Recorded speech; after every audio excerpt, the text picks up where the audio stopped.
بنائیے time table, اتنے بجے سو رہا ہے اتنے بجے اٹھنا ہے، فجر کی نماز لازماً مسجد میں پڑھنی ہے، اور مسجد کے بعد مسجد میں نماز پڑھنے کے بعد ہرگز گھر واپس جا کر فوراً نہیں سونا، اس سے زیادہ منحوس عادت اس چھت کے نیچے نہیں ہو سکتی۔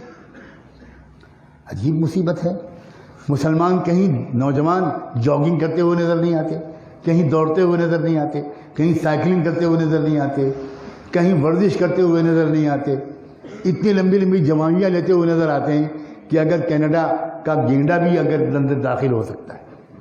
لا حول ولا قوت الا باللہ۔ رسول اللہ صلی اللہ علیہ وسلم نے ایسی سست امت تیار کی تھی۔